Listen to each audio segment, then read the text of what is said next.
때가 참에 하나님이 그 아들을 보내사 여자에게서 나게 하시고 율법 아래에 나게 하신 것은 율법 아래에 있는 자들을 속량하시고 우리로 아들의 명분을 얻게 하려 하심이라.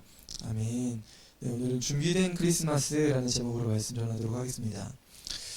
제가 지난 가을쯤에 목사님들 두 분이랑 그리고 집사님 한 분이랑 낚시를 하러 갔어요. 낚시를 하러 갔는데 목사님들이 뭐 낚시 잘하겠어요. 그래서 잘 아시는 집사님 한 분을 모시고 떠났습니다. 어디로 가냐면 저기 안면도 그 천수만이죠. 천수만에 가두리 양식장 있는데 거기에 가면 좌대 낚시라는 데가 있어요. 좌대 낚시가 주말 되면은 이 좌대가 수십 개가 있습니다. 수십 개가 있는데 저희는 평일날 가서 이 평일날 월요일날 갔던 것 같아요. 평일날 갔는데 평일날은 딱 하나만 운영합니다. 왜 그런지 알아요? 다른데 수십 개가 있는데 주말에는 다 붐벼요. 근데 평일날에는 딱 한 군데만 돼요. 왜 그럴까요? 무슨 이유 때문에 거기만 낚시를 열까요? 거기만 잡히니까. 주말에는 수요가 많기 때문에 여러 가지가 있는데 주말에도 어디만 잡힐까요? 물고기가 주말인지 평일인지 어떻게 알아요? 여러분, 모든 것은 때가 있습니다. 물고기가 잡히는 때가 있어요. 물고기가 잡히는 때를 보통 우리는 뭐라고 하냐면 뭐라고 하죠? 물때라고 합니다. 물때. 그럼 물고기가 잡히는 또 하나의 조건이 있어요. 뭔지 알아요? 물고기를 잡는데 한 군데서만 잡힌다고 했잖아요. 한 군데 이게 좌대 낚시에 딱 들어갔는데 한 20명 정도가 있으신 거예요. 근데 가운데에 사람이 많고 양쪽 사이드는 사람이 없더라고요. 저희는 늦게 왔으니까 어디 앉겠어요? 사이드로 갔죠. 사이드에 가서 아무리 던져도 요만한 거 봐요. 근데 가운데 있는 사람들은 이만한 숭어를 계속 낚는 거예요. 뭐가 있다는 거예요? 물길이 있다는 겁니다. 물길. 물고기가 잡히는데 물길이 있고 물때가 있어요. 또 하나가 있는데 뭔지 알아요? 날씨가 굉장히 중요합니다. 이 날씨가 어떤 역할을 하냐면 잘 잡는데 갑자기 물고기가 딱 안 잡혀요. 왜요? 날씨가 흐려지더니 빗방울이 떨어집니다. 빗방울 떨어지면 안 잡혀요. 여러분, 물고기 잡는데 때가 있어요, 없어요? 있습니다. 굉장히 신기하게 있어요. 때가 있어요. 오늘 준비된 크리스마스인데요. 오늘 때가 참에라고 말씀하고 계세요. 때가 찼다. 여러분, 어떤 때가 찬 거예요? 예수님이 오실 때가 찬 겁니다. 때가 참에 하나님이 그 아들을 보내서 이전까지는 예수님을 보낼 수 있는 그 타이밍이 안 됐다는 거예요. 물고기를 잡으러 갔는데 물고기 잡을 타이밍에 가야 되는데 더 빨리 갔든지 아니면 좋은 날 갔든지 아니면 물때는 좋았는데 날씨가 흐려서 못 잡은 이런 것들 다 고려한다고 하면 우리는 이 때가 있다는 사실을 분명히 알아야 됩니다. 남녀가 만나면 좋은 때가 있습니다. 이런 10대 때 남녀가 만나면 좋아요? 좋아요, 안 좋아요? 옛날에는 이거 좀 비속어로 이렇게 좀 그런 얘기 했잖아요. 너네들 지금 만나서 뭐하냐, 대학 가도 늦지 않다, 별의별 이야기도 이렇게 하기도 했었고. 자, 이런 이야기 10대 때 만나면 좋다는 거예요, 안 좋다는 거예요? 그렇게 좋은 건 아닙니다. 왜 그래요? 계속 바뀌니까. 애인이 바뀌고 사귀는 사람들이 또 바뀔 수 있고 이게 좋은 건지 나쁜 건지 이런 게 분별이 안 돼요. 20살 때 만나면 좋아요, 안 좋아요? 적절한 때가 되죠. 20살 때 정도 되면 연애도 하고 사귀어보기도 하고 데이트도 할 수 있는 그런 시간들이 있으니까 좋습니다. 30대쯤 되면은 남녀가 만나는 거 좋아요, 안 좋아요? 안 좋아요? 그냥 결혼하라고 하죠. 30대 때 만나면 그러셨죠? 30대 되면은 바로 이렇게 결혼하라고 합니다. 날짜도 안 봐요. 그냥 올 가을에 결혼해 이렇게 합니다. 그러면 날짜 잡는 거예요. 네, 부모님 봤으면 좋겠다. 그래서 상견례 하고 그렇게 됩니다. 40대 남녀가 만나면 어떻게 돼요? 참 만나기 힘들죠. 40대 되면 제 친구도 있는데 40대가 됐는데도 네, 장가를 못 갔어요. 그러면 뭐예요? 옆에 있는 친구들이 심각하게 조언을 해줍니다. 무슨 이야기 해줘요? 아무래도 네 짝은 이곳에는 없는 것 같다. 그러면서 어떻게 좀 돈을 좀 준비하고 저기는 동남아 가서 얼마면 된다고 하더라. 그런 얘기를 해주죠. 여러분 때가 있습니다. 적절한 때가 있어요. 여러분 지금 좋은 때가 있다고 하면 그 때를 놓치면 안 됩니다.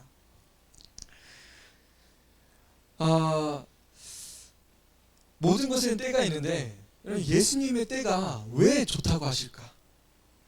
때가 찼다고 하는 것은 이게 가득 찬 걸 이야기하는 거거든요. 가득 찼다 이거는 충만이라고 하는 거예요. 완전히 넘쳐를 정도로 이렇게 찬 거예요. 완전히 이렇게 더 넘치면 안 되겠지만 너무 좋은 타임이 예수님이 오실 때가 됐대요. 여러분 역사적으로 보면 예수님이 오시기에 가장 좋은 타이밍이 언제였냐면 바로 예수님 태어나실 때래요. 여러분 그 당시에 어떤 일이 벌어졌냐면 성경의 역사로 보면 성경의 구약의 마지막 선지자가 말라기 선지자입니다. 말라기 선지자는 구약 BC 400년 전에 활동하셨던 선지자예요. 그리고 예수님 당시까지 세례 요한까지 400년 동안 이스라엘에는 선지자가 없었습니다. 선지자는 뭐예요? 하나님의 말씀을 하나님의 뜻을 전해주는 사람이 선지자잖아요. 선지자가 400년 동안 없었어요.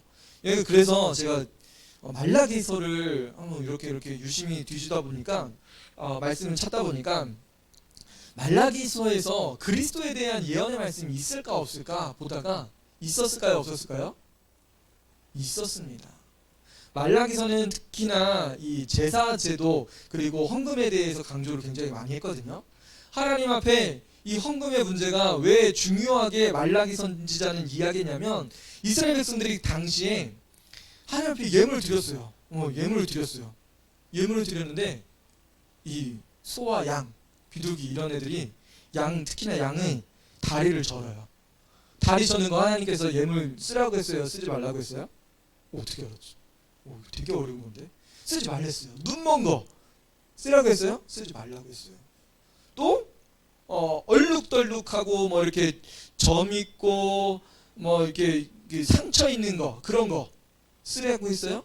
쓰지 말라고 했어요. 왜 하나님은 율법을 통해서 이거 쓰지 말라고 했는데 말라기 시대에는 말라기 선지자가 사는 그 시대에는 이 예물을 사용했을까? 보니까 이스라엘 백성들이 바벨론에서 이제 이스라엘로 돌아왔습니다. 성전도 짓고 성벽도 지었어요. 근데 이스라엘 백성들이 잘 살지 못해요. 잘 살지 못하니까 그들이 드릴 수 있는 최고의 예물로 드리고 뽑고 한 게 쩔뚝이고 눈멀고 병든 그런 양이었어요. 왜? 하나님 앞에는 예물을 드려야 돼요? 안 드려야 돼요? 안 드려도 돼요? 드려야 돼요? 안 드려야 돼요? 드려야 되겠죠. 드려야 되죠. 근데 그것을 누가 조장했냐면 제사장들이 하나님은 다 받으십니다. 하나님 그거 쩔뚝이는 거 받으시니까 괜찮습니다. 예물 드리십시오. 눈먼 거 드리십시오. 병난 것이라도 드리십시오. 그렇게 제사장들이 그랬어요. 왜 그랬을까요? 제사장들이 그것을 가지고 자기 생활을 할 수 있게 11조 예물 드렸던 그것을 가지고 제사장들이 살아가는 생계수단이었기 때문에 그렇습니다. 오늘날도 많은 목회자들이 투잡하고 쓰리잡하고 그런 분들도 계시죠. 특히나 코로나 시대에 더 이런 것들이 더 성행하게 되는데 그러면 자연적으로 어떤 일이 벌어질까요? 목사님이 교육자들이 교회를 비고 기도하는 것 그리고 말씀 연구하는 것 하나님의 말씀을 온전히 전하기가 쉽지 않습니다. 근데 그 시대에 그랬던 거예요. 그래서 제사장들은 뭐든지 다 바치라고 한 거예요. 쩔뚝이도 괜찮고 눈먼 것도 괜찮고 병든 것도 괜찮고 다 드리십시오. 그러면서 제사장들이 먹고 살 국리를 했던 겁니다. 근데 하나님 그거 받으신대요, 안 받으신대 했어요? 안 받으신댔어요. 율법을 통해서 이미 도장을 찍어놓은 거예요. 이거 안 받을 거야. 그거 바치지 마 하셨는데 제사장들이 바치라고 한 거예요. 자기 경제의 사정 때문에. 그래서 하나님은 이 제단을 닫아버릴 자가 있으면 좋겠다고 말씀하세요. 예배 안 드렸으면 좋겠다 그렇게 말씀하셨어요. 하나님 굉장히 심각한 말씀을 하신 거죠. 이것은 결국은 누구를 말씀하시려고 한 거냐면, 여러분 재물이 병들고 그리고 손상이 입었다 그러면 하나님 앞에 드리는 예물이 손상된 거잖아요. 누구에 대한 예표예요 이게? 그리스도에 대한 예표입니다. 여러분 우리를 구원하시는 유일하신 예수 그리스도, 어린 양 되는 이 어린 양 예수님이 병들고 우리를 치료할 수 없는 능력이고 아무 효용도 없다고 하면 예수님 앞에 예배 드리는 것이, 여러분 이게 능력이 있어요 없어요? 능력이 없는 거예요. 하나님 앞에 속죄도 못 받는다고 하면 하나님 그것을 원치 않으신 거예요. 그래서 처음부터 예물 거룩한 거 드려. 못 드려도 돼. 거룩한 거 드려. 11조 못 드려도 돼. 거룩한 거 드려. 온전하게 드려. 드릴 수 있을 때 온전하게 드려. 그럼 못 드려도 괜찮아요. 부정한 것으로 쌓으려고 하나님 앞에 드리려고 하지 마세요. 하나님 그렇게 말씀하신 거예요. 왜요? 예수님은 완전한 제물이시기 때문에. 레위와 세운 평강의 언약, 이것을 깬다고 말씀하셨어요. 생명과 평강의 언약. 여러분 레위가 레위 지파를 통해서 제사를 계속 드리잖아요. 근데 레위가 세운 이 평강과 생명의 언약을 깨버리신다고 하셨어요. 하나님께서. 여러분 예수님을 통한 또 예표예요. 또 내 사자를 보낼 것이라고 하셨어요. 언약의 사자를 보낼 거라고 말씀하십니다. 다 예수님에 대한 예표입니다. 그리고 엘리야를 보내서 주님의 오실 길을 예비할 거라고 말씀하셨어요. 누구에 대한 예표예요? 다 예수님, 구원자, 메시아에 대한 예표가 말라기 선지자를 통해서 끊임없이 말씀하셨던 거예요. 그러면 이스라엘 백성들은 말라기 선지자의 이 말을 듣고 누구를 기다려야 돼요? 누구 기다려야 될까요? 구원자로 이 땅에 오실 예수님을 기다려야 됩니다. 모든 사람들의 죄를 용서해 주실 수 있는 유일하신 하나님의 어린 양 될 그분을 기다려야 됐던 거예요. 근데 이스라엘 백성들은 그분을 기다리는데 지쳤습니다. 몇 년 동안 기다렸어요? 400년 동안 기다렸는데 언제 오시지? 왜 하나님이 선지자를 보내서 다시 말씀하지 않으시지? 이제는 그 소망까지도 이렇게 허물어지는 그런 시기에 처해져 있던 거예요. 많은 신학자들이 이 시기를 영적 암흑기라고 이야기합니다. 구약과 신약 이 중간기 400년 동안 영적 암흑기라고 하고 있어요. 근데 성경은 그 시기를 때가 참해 가장 좋은 시간으로 말씀하고 계세요. 가장 좋은 시기라고. 그 이유는 뭐냐면 이스라엘 백성들이 그 시대에 더 힘들고 더 어려운 일들을 많이 당했어요. 헬라 시대 그리고 로마 시대를 겪으면서 이스라엘 백성들이 하나님 앞에 온전하게 서지 못했어요. 그래서 하나님 앞에 온전하게 서지 못한 것 때문에 통회하기도 하고, 또 제사장들 그리고 바리새인들 서기관들은 하나님의 말씀을 전한다고 하는데 율법으로 전하는 거예요. 자신은 똑바로 살지 않으면서 너 똑바로 해 정죄하면서 하는 거예요. 그래서 이스라엘 백성들은 그 안에서 갈급함이 있었습니다. 구원자 빨리 오셨으면 좋겠다. 우리를 속량할, 로마로부터 우리를 속량할 구원자가 왔으면 좋겠다. 그 소망을 하고 있었던 거예요. 여러분 마침 그 이스라엘 백성들 출애굽할 때 있잖아요. 출애굽할 때 430년 동안 종살이를 했어요. 400년 동안 이스라엘 백성들이 가나안 땅 애굽에서 종살이 하는데 종살이 하면서 이스라엘 백성들이 부르짖었습니다. 하나님 앞에. 너무나 많은 백성들이 막 태어나는데 그들의 신분은 다 노예였어요. 애굽의 노예였어요. 종이었습니다. 그러니까 원래 다스리던 나라 사람들이 애굽 왕과 그들의 신하들이 어떻게 했냐면 이스라엘 백성들을 탄압합니다. 인구 억제 정책을 펼쳐요. 산파를 불러서 아들이면 죽여라, 딸이면 살려라. 근데 그것도 실패했어요.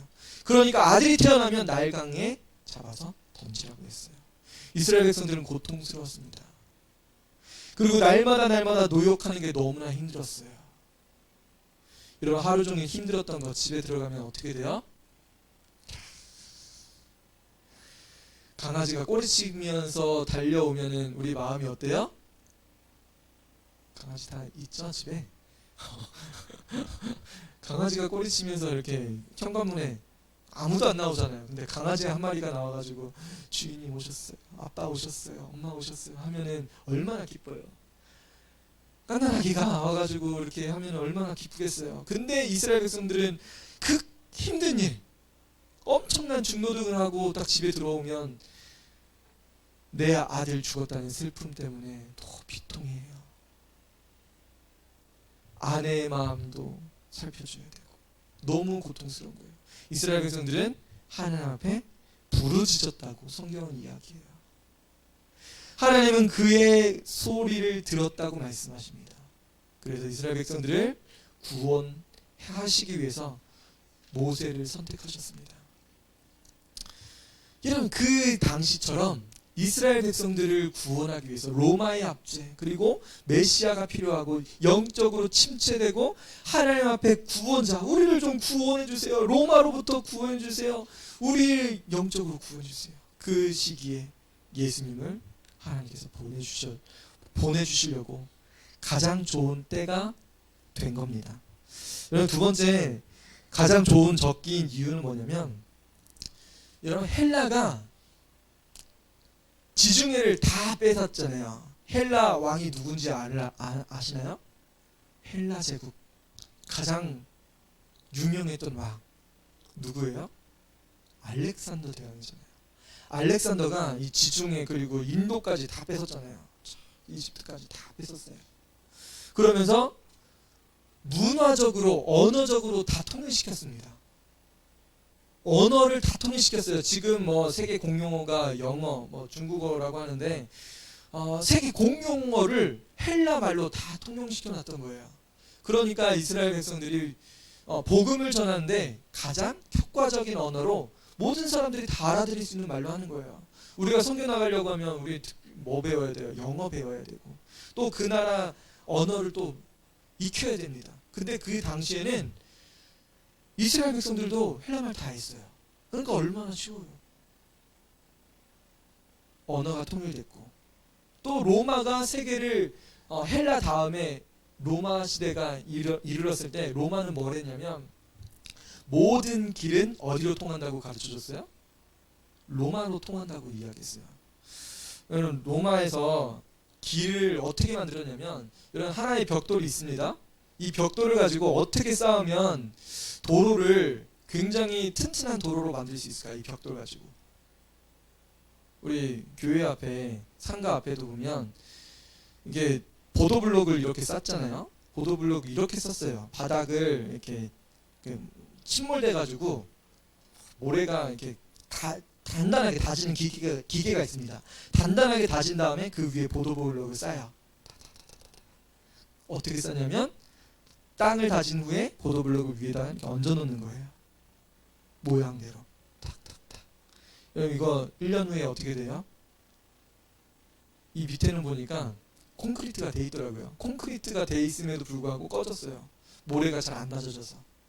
로마 사람들은 이 벽돌 하나, 이 돌 하나를 가지고 도로를 어떻게 내냐면, 우리는 이렇게 내게 있잖아요. 이렇게 해야지 빨리 내잖아요. 근데 로마 사람들은 이렇게 낸 것도 아니고 이렇게 냈어요. 바닥에다 이걸 심은 거예요. 그러면 얼마나 많은 돌이 들어갔겠어요, 바닥에. 깊게 박은 거예요, 깊게. 깊게 박았으면 이게 꺼질까요? 이렇게 하면은 금방 꺼집니다. 1년도 안 돼서 뭐 한 마차가 몇 번만 다녀도 꺼져요. 침몰돼요. 이렇게 돼도 튼튼한데 로마 사람들은 이렇게 도로를 닦은 거예요. 바닥 공사한 다음에 이렇게 도로 박았으니까 마차가 달리고 사람 수만 명이 군대들이 움직여도 바닥은 튼튼한 거예요.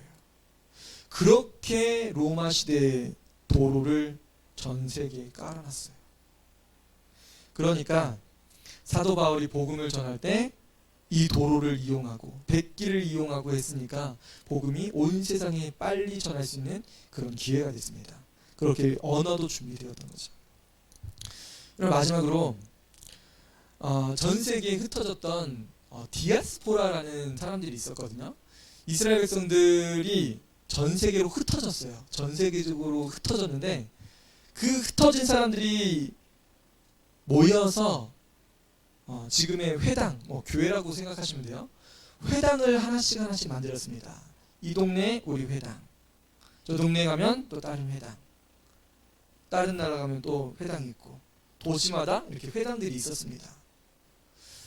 사도 바울이 복음을 전하려고 할 때 이 회당을 꼭 들렀습니다. 이 회당에서는 누구를 가르쳐요? 하나님의 말씀을 가르칩니다. 그곳에서 하나님의 아들 되신 예수님을 전했어요. 그랬더니만 사람들이 깜짝 놀래요. 하나님이 아들을 보내셨다고? 메시아를 보내셨다고? 깜짝 놀라는 거예요. 그 이야기를 듣고 많은 사람들이 나 한 번만 더 말씀해 주세요. 구원자 메시아 예수님에 대한 이야기 한 번만 더 해주세요. 그런 사람들이 있었고 반대로 무슨 예수님이 나무에 달린 사람이 어떻게 구원자가 될 수 있냐. 저주받은 사람이다.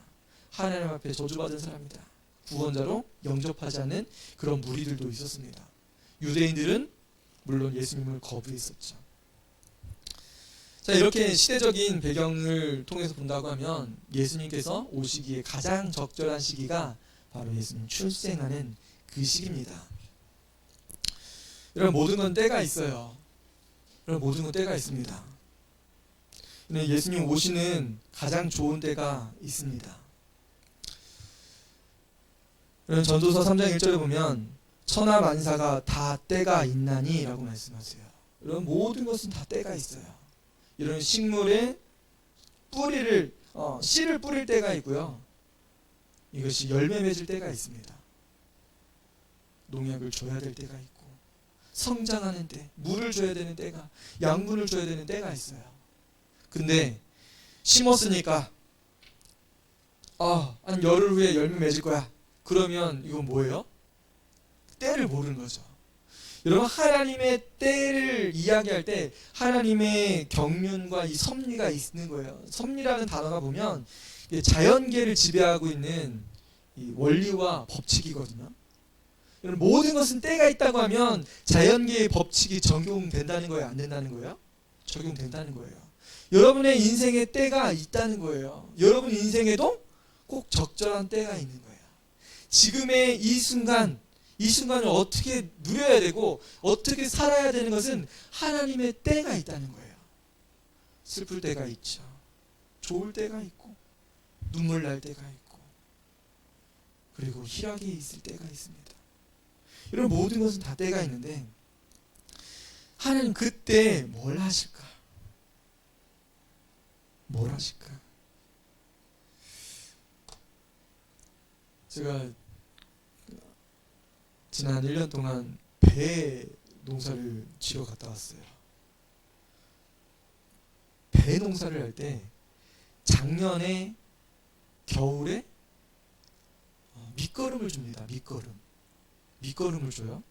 밑거름을 주고 제가 다음에 추비를 안 줬어요. 추비라는 것은 이게 웃거름이거든요. 한번 봄 되면 한 번 더 주는 건데 그걸 안 줬어요. 그랬더니만 열매가 작아요. 작은 열매는 맛도 안 듭니다. 맛이 없었어요. 큰 애들은 맛있는데 작은 애들은 맛이 없더라고요. 한 5분의 4 정도가 다 작은 열매였어요. 진짜 큰 애들은 좀 큰 애들도 있었는데 많지가 않았어요. 여러분 이게 때가 있는 거예요. 거름할 때가 있고 물을 줘야 되는 때가 있습니다. 물도 줬을까요? 안 줬을까요? 물도 안 줬어요. 얘기 들어보니까 그 5월, 6월 되면 배는 다 큰 거래요. 여러분 몰랐죠? 6월 되면 다 큰 거예요. 더 크지 않습니다. 장마 기간에 와가지고 물을 많이 먹으면 이게 클 줄 알았는데 다 큰 거래요. 안 큰데요. 5월이 그래서 굉장히 중요하대요. 5월에 물을 주고 관주를 해주면 얘네들이 열매가 커진대요. 몰랐잖아요. 저도 몰랐고. 이런 자연의 법칙이 때가 있습니다. 모든 것은 때가 있어요. 이런 경제적으로도 볼 때, 이런 부동산을 살 때요, 집을 살 때 언제 사야 돼요? 집 언제 사야 돼요? 돈 있을 때 사야죠. 빨리 사면 좋다고 이야기하는 사람도 있고, 근데 이게 부동산 가치라는 게 오르락 내리락 합니다. 비쌀 때 샀는데 갑자기 경제가 막 파탄나고 부동산 경기가 막 침체되고 그러면 손해보죠. 손해봅니다. 요즘 주식이라는 것도 그렇고 요즘 비트코인이라는 것도 그렇고, 이게 비쌀 때 사면 무슨 일이 벌어져요? 거기서 탈출을 못해요. 그래서 1년 동안 2년 동안 이게 막 10년 동안 원금 회복이 안 돼서 그냥 죽상인 그런 사람들도 많습니다. 여러분 그렇다고 보면 여러분 자연과 그리고 농사 짓는 사람 그리고 경제적인 이런 일들을 하는 사람들을 보면 굉장히 민감해야 되는데, 뭐가 민감해야 되냐면 특별히 이게 주식이라는 용어 자체가 이게 경기 선행지수입니다. 그래서 둔감한 사람들이 하면 안 돼요. 민감한 사람들이 해야 됩니다. 코로나가 터졌어. 그러면 뭐예요? 바로 정리하고. 이런 사람들이 부자가 되는 거예요. 둔한 사람들은 하면 안 됩니다. 괜히 손댔다가 엄청나게 손해봅니다. 분위기를 잘 모르는 사람들은 진짜 하면 안 돼요. 분위기를 모르고. 언제가 타이밍인지 몰라서. 근데 하나님의 때, 법칙이 있다고 하는데, 우리 인생의 때는 언제가 딱 적길까?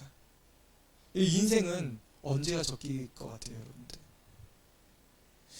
어떤 때가 제일 좋긴가? 내 인생에서 제일 좋은 때가 언제였나? 이런 거 생각해 보면 뭐 회상이 날 때도 있겠죠. 자, 인간의 때는 과연 언제가 제일 좋을까? 여러분 전도서 3장 12절 말씀 한번 찾아봅시다. 시편 조금 더 뒤에서 전도서거든요. 전도서 3장 17절입니다. 잠언 뒤에 있어요.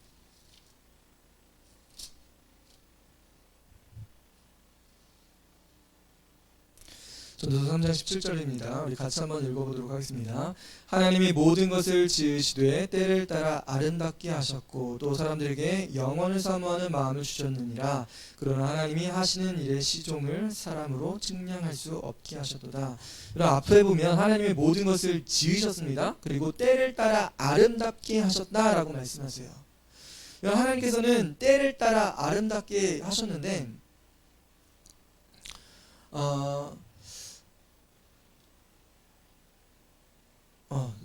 제가 11절을 봤네요. 12절입니다. 사람들이 사는 동안에 기뻐하며 선을 행하는 것보다 더 나은 것이 없는 줄을 내가 알았고, 이런 전도자가 뭘 이야기했냐면 사람들이 사는 동안 기뻐하며 선을 행하는 것보다 더 나은 것이 없는 것을 알게 되었대요. 전도자가 이 굉장히 지혜로운 사람이잖아요. 솔로몬 왕이 전도자로서 이 잠언을 썼잖아요. 전도서를 썼는데 잠언과 전도서를 썼는데 인생에서 뭘 깨달았냐면 사람들이 사는 동안 기뻐하며 선을 행하는 것보다 더 나은 적이 없대요. 그러면 최고 좋을 때, 인생에서 최고 좋을 때는 언제냐면 기뻐할 때. 그냥 지금 기뻐하면 그때가 제일 좋다는 거예요. 그리고 또 선을 행할 때, 다른 사람들에게 착한 일을 할 때, 그때가 내 인생에서 제일 아름답고 제일 화려하고 제일 좋은 시기라고 하는 겁니다. 이런 교회에서 주일학교 교사로 헌신할 때가 인생에서 제일 뭐한 거예요? 제일 좋은 거예요. 뭘 만들거나 뭐 하는 거예요? 주님을 위해서, 그리고 사람들을 위해서 아이들을 가르치고. 언제가 제일 좋은 거예요? 지금이 인생에서 제일 좋은 거예요. 사람들에게 선을 행할 때, 그리고 그거 할 때 기쁘다고 하면 그거만큼 좋은, 인생에서 제일 좋은 게 없다는 거예요. 나는 지금 제일 침체인데, 안 그런 거예요. 여러분, 그런 것 속에서 뭘 발견하는 거예요? 그 속에서도 기뻐하고 선을 행한다고 하면 그 인생은 내 제일 골이 아닌 거예요. 제일 기쁠 때라는 겁니다. 하나님은 그것을 이기라고 말씀하시는 거예요. 그 어려움 속에서도, 그 환난과 좌절 속에서도 우리에게 이길 수 있는 지혜를 주시는 거예요. 그게 바로 하나님의 때입니다. 하나님의 섭리, 하나님의 법칙이 여러분들이 기뻐하고 여러분들이 봉사하는 그 삶 속에서 나타난다는 거예요. 여러분, 그러면 아이들이랑 놀아줘야 되겠어요? 안 놀아줘야 되겠어요? 아이들은 나보다 몇 배 더 많이 웃어요? 엄청 많이 웃죠. 그냥 옆에만 있어도 그냥 웃겨요. 뭘 아무것도 안 하는데 뭐 깔깔대고 웃어대고, 맨날 우는 거, 싸우는 것만 아니잖아요. 그래서 보면은 얼마나 재밌게 노는지. 운동장만 가면 애들이 그냥 막 즐겁다고 놀아요. 공 좀 달라고, 저기 가서 시소 타자고, 뭐 미끄럼 타자고, 엄청나게 놀아요. 그냥 애들 옆에만 있어도 재밌어요. 즐거워요. 근데 그게 봉사가 되기도 합니다. 방금 전에도 애들이 싸우는데 가서 말리면 뭐가 되는 거예요? 봉사가 되는 거예요. 선한 일이 되는 겁니다. 아이들이 싸울 때, 아이들이 싸우는 그 상황 속에서 중재하고 중매할 때 인생에서 뭐다? 제일 기쁘다.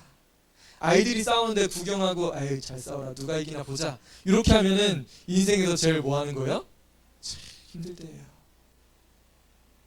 우리 자녀들의 싸움, 이걸 중재할 때, 우리 지난주에 싸운 아이들이 있었어요. 싸운 아이들이 있어요. 근데 그것을 중매하는 사람들은 뭐예요?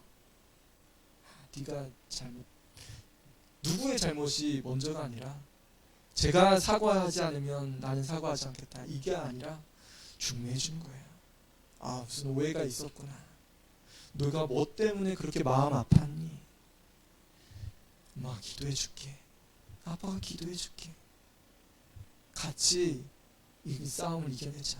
사탄은 우리를 갈라놓게 하고 우리가 하나님을 만나지 못하게 하고 있는 거야. 우리가 이때 기도하고 우리가 중심을 잡아야 돼. 우리가 하나님 앞에 온전하게 나가야 돼. 이때를 사탄이 알기 때문에 우리를 갈라놓게 하는 거야. 이런 조언 한마디를 한다고 하면 하나님 앞에 선한 일이고 하나님이 기뻐하신다는 거예요. 이런 인생의 가장 좋은 때는, 가장 화려한 때는 언제다? 언제다? 지금이에요. 지금. 여러분 삶 속에 지금이 인생에서 제일 좋은 때라는 사실입니다. 여러분, 모든 건 때가 있어요. 하나님의 완전한 때, 충만하고 완성된 그 때가 있습니다. 여러분, 질량 법칙에 임계질량이라는 게 있습니다. 이게 물리학적인 용어인데요. 이게 핵분열이 일어날 때 이 물질을 얼마큼 넣어야 이게 핵분열이 나타나는 그런 거 있잖아요. 뭐 다른 말로 치면 물이 몇 도에 끓어요? 물이 99도에 끓어요? 몇 도에 끓는지 알아요? 야, 학생 잘 아는 것 같은데 몇 도에 끓어? 몇 도에 끓어요? 그치, 99.9도 끓어요, 안 끓어요? 이게 임계점 이런 겁니다. 임계질량 같은 그런 용어입니다. 충분히 들어가는 그 순간 딱 이게 물이 딱 이 컵에 올려왔는데 이게 수막 현상으로 이렇게 볼록 튀어나왔어요. 거기에 한 방울이 딱 떨어지면 무슨 일이 벌어지는 거예요? 넘쳐 흘러요. 한 방울 때문에 그럽니다. 여러분, 꽃이 한 18도 정도 되면 이게 개화가 되면서 꽃이 핍니다. 그러면 자연현상 때문에 겨울에 개나리 피고 이런 거 봤죠? 목련 폈다는 그런 이야기 들었잖아요. 그럼 겨울에 목련 피는 거 가능해요? 불가능해요? 기후이변, 기상이변 그런 이야기 하는데, 과학적으로 보면 한 겨울 초겨울에 저온 날씨가 한 보름 정도 지나고 따뜻해지면 꽃은 반응하기 시작합니다. 펴요. 이게 자연 법칙이었어요. 이전에는 몰라서 무슨 기후 이변이다 뭐 그런 이야기하면서 뭐 망할 징조다 뭐 그렇게 얘기했는데, 과학자들이 발견한 거 보니까 15일 정도, 보름 정도 이 추운 데 있다가 따뜻한 데도 오면 이게 꽃이 피는 거예요. 여러분 알았어요? 몰랐어요? 몰랐죠. 그리고 심지어는 전구빛을 LED 불빛으로 이렇게 막 쐬주면 이게 시들시들한 그 이파리도 파릇파릇해져요. 태양 없어도. 알고 있어요? 그래서 우주 가서도 이렇게 싹 틔우는 그런 영화도 있잖아요. 심지어는 남극 가서도 LED 불빛으로 상추 따먹어요. 몰랐었죠? 남극에서도 먹어요. LED 불빛 막 쏴주면 얘네들이 엽록소 작용을 해요. 이 파장이 400에서 700 그 정도 이게 파장이 빛을 받으면 얘네들 피는 거예요. 집에서도 기를 수 있어요. 그래서 맨날 이게 식물 이게 고사시키시는 가정들 이게 LED 불빛 이렇게 쏴주면, 특히나 이게 파란 불빛, 빨간 불빛 요거 쏴주면 빨간 불빛이 성장시켜주는데 제일 굉장히 좋습니다. 파란 불빛이랑 파란 불빛 하나에 빨간 불빛 3개 요 비율로 하면 상추도 막 쑥쑥쑥 자라요. 물만 잘 주면 진짜 잘 커요. 심지어 이 식물에게 식물 호르몬이 있다는 것도 알게 되었어요. 과학자들이 10가지 정도의 식물 호르몬이 있다는 걸 알았어요. 그래서 식물이 뭘 줘야 되고 뭐 어떻게 성장하는지 그런 것들이 과학자들이 발견했어요. 이전에는 모르던 거였어요. 근데 하나님이 이 법칙을 원래 가지고 계셨을까요? 안 가지고 계셨을까요? 원래 가지고 계셨어요. 인간이 몰라서 지금 발견했을 뿐입니다. 인간이 지금 발견해서 LED 불빛은 불빛 엽록소 작용 하나님 원래 그렇게 알고 하셨던 거예요. 모든 만물들은 하나님의 때 법칙이 있는데 지금 그것을 발견하는 거예요. 그럼 인생에서 제일 좋은 때, 우리가 어떤 때 예수님을 모셔야 되고 가장 이 성탄절을 맞이하는 이때가 제일 좋은 때입니다. 제가 지난달 굉장히 뒤숭숭한 꿈을 하나 꿨어요. 너무 싫어가지고 아무한테도 말 안 하고 있다가 성경 공부하면서 얘기를 했어요. 얼마나 이렇게 꿈에 뭐가 나오면 제일 싫어요. 네, 그것이 나왔습니다. 네, 목사님들은 특히나 이게 뱀이 나오면 굉장히 싫어하는 꿈인데 꿈 깨고 떠나라고 막 예수님의 이름으로 떠나라 막 이렇게 하기까지 하면서 꿈을 깨웠습니다. 저희 동네에 큰 나무가 있어요. 큰 느티나무가 있는데 느티나무 밑에 구멍이 뚫려 있는데 거기에 막 뱀들이 막 우글우글 막 들어가는 거예요. 근데 한두 마리가 아니라 뭐 바글바글 구멍 속으로 막 들어가는 거예요. 여러분 목회자니까 여러분 그 뱀을 보면 어떻게 해야 돼요? 뱀을 보면 초토화 시켜야 되잖아요. 초토화 시켜야 되는데 희한하게 뭘 들고 이렇게 가가지고 막 입구에다가 막 뿌렸어요. 제가 뿌린 기억에는 뭐 농약 같은 걸 막 쳤습니다. 농약 같은 거. 여러분 미꾸라지 잡을 때 뭐 뿌린지 알아요? 소금 뿌리죠. 소금 뿌리면 애들이 막 이렇게 막 점프까지 해요. 점프하다가 미꾸라지 다 죽습니다. 소금 치면 죽어요.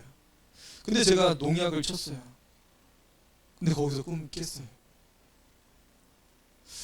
꿈 깨고 나서 이게 다시 꿔야지 하면서 다시 이렇게 생각이 잡히면서 이제 불을 질러야 되겠다. 근데 불이 안 질러지는 거예요. 불을 질렀으면 끝났을 텐데 불을 못 질렀어요. 농약을 쳤는데 어떤 농약이 있냐면, 여러분 뱀이 우리를 압도할 수 있는 권한이 딱 2가지가 있습니다. 첫 번째는 뭐예요? 독.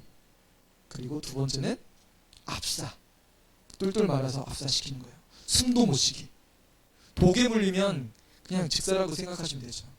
근데 농약을 쳤는데 희한한 일이 벌어져요. 얘네들이 독이 사라진 거예요.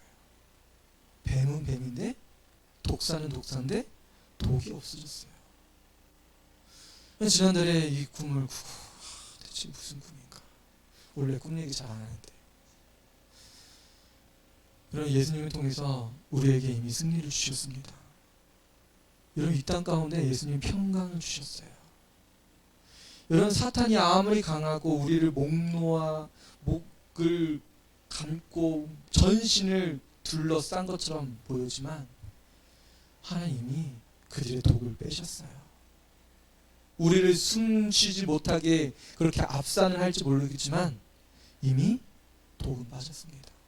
그럼 독이 빠졌으면 뭐예요? 이게 뱀이 아니라 이제 미꾸라지인 거죠. 그럼 뱀장어처럼 잡아먹어도 돼요. 여러분, 다 할 수 있습니다. 여러분, 사탄의 계략 이미 다 파해졌어요. 여러분, 예수님이 이미 준비된 성탄절을 우리에게 맛보라고 말씀하십니다. 여러분 가정에 어떤 건 묶여 있든지, 여러분 삶 속에 어떤 것으로 인해서 힘들든지, 여러분 이미 예수님은 다 여러분들의 문제를 해결해 놓고 여러분을 맞이하고 계세요. 여러분, 주님 앞에 나와 주님의 은혜를 누리고 주님의 사랑을 맛보시는 여러분 되셨으면 좋겠습니다.